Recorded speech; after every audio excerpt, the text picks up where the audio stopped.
ನಿಮಗೆ ಗೊತ್ತಾ ಅಂತರಿಕ್ಷದಲ್ಲೂ ಬದುಕಬಲ್ಲ ಪ್ರಾಣಿ ಇದೆ ಅಂತ? 30 ವರ್ಷ ನೀರಿಲ್ಲದೆ ಜೀವಿಸಬಲ್ಲ ಜೀವಿ ಇದೆ ಅಂತ? ನಮಸ್ಕಾರ ಸ್ನೇಹಿತರೆ, ಇದು ನಿಮ್ಮ ಜ್ಞಾನಲೋಕ 360 ಕನ್ನಡ ಯೂಟ್ಯೂಬ್ ಚಾನಲ್.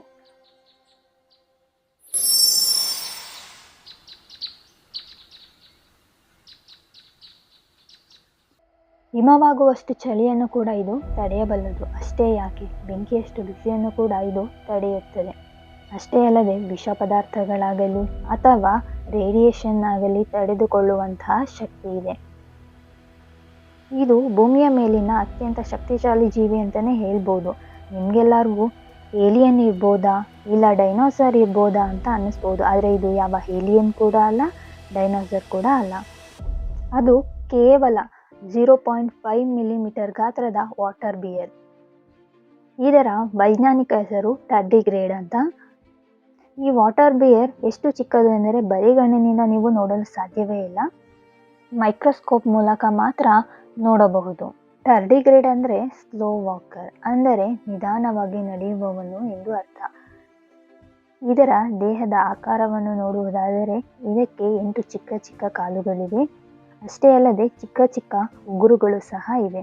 ದೇಹವು ನೋಡಲು ಗೊಂಬೆಯಂತಿದ್ದು ಕರಡಿಯಂತೆ ಕಾಣುತ್ತದೆ. ಅದಕ್ಕಾಗಿ ಇದನ್ನು ವಾಟರ್ ಬಿಯರ್ ಅಂತ ಕರೀತಾರೆ. ಇದನ್ನು ಬರಿಗಣ್ಣಿನಿಂದ ನೋಡಲು ಸಾಧ್ಯವಿಲ್ಲ, ಆದರೆ ಅಚ್ಚರಿಯನ್ನು ಮೂಡಿಸುತ್ತದೆ. ಇದು ಎಲ್ಲೆಲ್ಲಿ ಕಂಡುಬರುತ್ತದೆ ಅಂತ ನೋಡುವುದಾದರೆ ವಾಟರ್ ಬಿಯರ್ ವಿಶ್ವದ ಎಲ್ಲೆಡೆ ಇದೆ. ಪರ್ವತಗಳಲ್ಲಿ, ಭೂಮಿಯ ಮೇಲೆ ಹಾಗೂ ಕಲ್ಲಿನ ಮೇಲೆ ಬೆಳೆದಿರುವ ಕಸಪಚ್ಚೆಯಲ್ಲಿ, ಹಿಮ ಪ್ರದೇಶದಲ್ಲಿ, ಅಂತರಿಕ್ಷದಲ್ಲೂ ಕೂಡ ಇದು ಕಂಡುಬರುತ್ತೆ. ಅಷ್ಟೇ ಅಲ್ಲ, ನೀರಿನಲ್ಲೂ ಸಹ ಇದು ಕಾಣಬಹುದು. ಇದು ನಮ್ಮ ಸುತ್ತಮುತ್ತ ಇದ್ದರೂ ಸಹ ಬರಿಗಣ್ಣಿಗೆ ಕಾಣುವುದಿಲ್ಲ.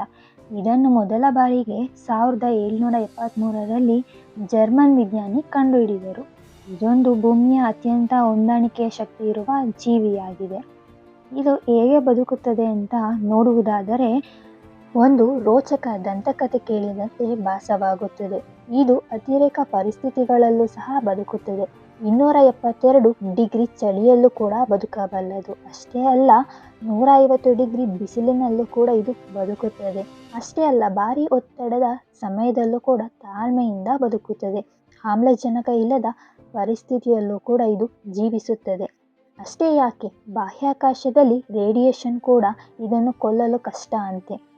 ಅಂತರಿಕ್ಷದ ಖಾಲಿ ಜಾಗದಲ್ಲೂ ಇದು ಬದುಕುತ್ತದೆ. ಇದು ಸಾಧ್ಯವಾಗುವುದು ಕ್ರಿಪ್ಟೋಬಯೋಸಿಸ್ ಎನ್ನುವ ಸ್ಥಿತಿಯಿಂದ. ಅಂದರೆ ಏನು ಅಂತ ನಿಮಗೆಲ್ಲ ಅನ್ನಿಸ್ಬೋದು. ಅಂದರೆ ಅಪಾಯಕಾರಿ ಸ್ಥಿತಿಯಲ್ಲಿ ಇದು ತನ್ನ ದೇಹದ ನೀರನ್ನು ಹೊರಹಾಕುತ್ತದೆ, ಎಲ್ಲ ಕ್ರಿಯೆಗಳನ್ನು ನಿಲ್ಲಿಸುತ್ತದೆ. ಇದು ಅನ್ಸ್ಟೇಟ್ ಎನ್ನುವ ಸ್ಥಿತಿಗೆ ಹೋಗುತ್ತದೆ. ಇದು ಒಂದು ಒಣಗಿದ ಬೀಜದಂತೆ ಆಗುತ್ತದೆ. ಈ ಸ್ಥಿತಿಯಲ್ಲಿ ಇದು ವರ್ಷಗಳ ಕಾಲ ಜೀವಂತವಾಗಿರಬಹುದು. ನಂತರ ಮತ್ತೆ ನೀರು ಸಿಕ್ಕಾಗ ಸಾಮಾನ್ಯ ಸ್ಥಿತಿಗೆ ಬರುತ್ತದೆ. ವಿಜ್ಞಾನಿಗಳು ಈ ವಾಟರ್ ಬಿಯರನ್ನು ಬಾಹ್ಯಾಕಾಶಕ್ಕೂ ಕೂಡ ಕಳಿಸಿ ಪ್ರಯೋಗ ನಡೆಸಿದರೆ ಅಲ್ಲಿಯ ರೇಡಿಯೇಷನ್ ಮತ್ತು ವ್ಯಾಕ್ಯೂಮ್ ಪರಿಸ್ಥಿತಿಯಲ್ಲೂ ಕೆಲವು ಜೀವಂತವಾಗಿಯೇ ಉಳಿದಿವೆ. ಇದು ಭೂಮಿಯ ಹೊರಗಡೆಯೂ ಜೀವಿಸಲು ಸಾಧ್ಯವೇ ಎಂಬ ದೊಡ್ಡ ಪ್ರಶ್ನೆಗೆ ಸುಳಿವು ನೀಡಿವೆ ಅಂತಲೇ ಹೇಳ್ಬೋದು. ಅಂತರಿಕ್ಷದಲ್ಲಿ ವಾಟರ್ ಬಿಯರನ್ನು 2007ರಲ್ಲಿ ವಿಜ್ಞಾನಿಗಳು ಕಳುಹಿಸಿದರು. ಈ ಪ್ರಯೋಗವನ್ನು ಯುರೋಪಿಯನ್ ಸ್ಪೇಸ್ ಏಜೆನ್ಸಿ ನಡೆಸಿತು. ಇವುಗಳನ್ನು ಸೂರ್ಯಕಿರಣಗಳಿಗೆ, ಅಂತರಿಕ್ಷದ ಖಾಲಿ ವಾತಾವರಣಕ್ಕೆ, ತೀವ್ರ ತಾಪಮಾನದ ಬದಲಾವಣೆಗೆ ಒಡ್ಡಲಾಯಿತು.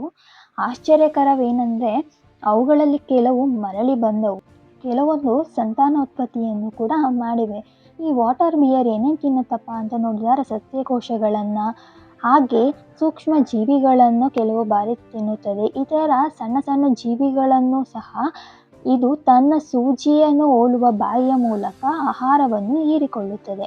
ಇವು ಮನುಷ್ಯನಿಗೆ ಅಪಾಯಕಾರಿಯ ಅಂತ ನೋಡೋದಾದರೆ ಅಪಾಯಕಾರಿ ಇಲ್ಲ. ನಮ್ಮ ಮನೆಯ ಸುತ್ತಮುತ್ತ ಇರುವ ಶೈವಲದಲ್ಲೇ ಇವು ಸಾವಿರಾರು ಇರಬಹುದು, ಆದರೆ ಇವು ಅಪಾಯಕಾರಿ ಅಲ್ಲ. ವಿಜ್ಞಾನಕ್ಕೆ ಇದರ ಮಹತ್ವ ಏನು ಅಂತ ನೋಡೋದಾದರೆ ರೇಡಿಯೇಷನ್ ರಿಂದ ಮಾನವನ ಜೀವಕೋಶಗಳನ್ನು ರಕ್ಷಿಸುವುದು ಹೇಗೆ? ದೀರ್ಘಕಾಲ ಅಂತರಿಕ್ಷ ಪ್ರಯಾಣ ಸಾಧ್ಯವೇ? ಮಂಗಳ ಗ್ರಹದಲ್ಲಿ ಜೀವಿಸುವುದು ಸಾಧ್ಯವೇ?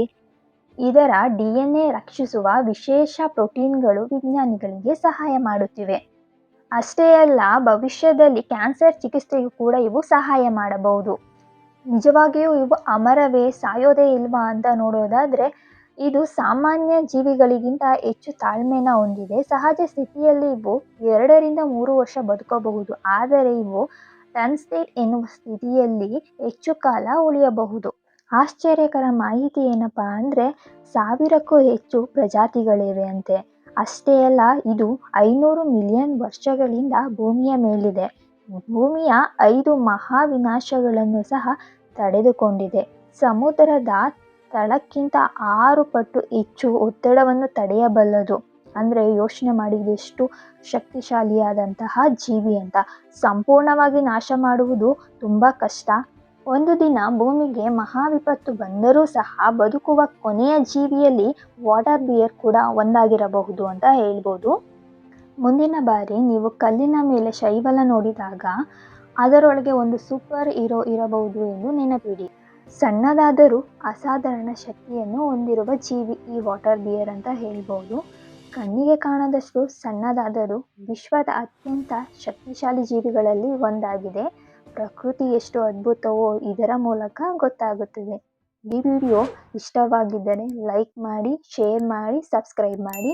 ಮತ್ತೊಂದು ಅದ್ಭುತ ವಿಷಯದೊಂದಿಗೆ ಮತ್ತೆ ಭೇಟಿಯಾಗೋಣ.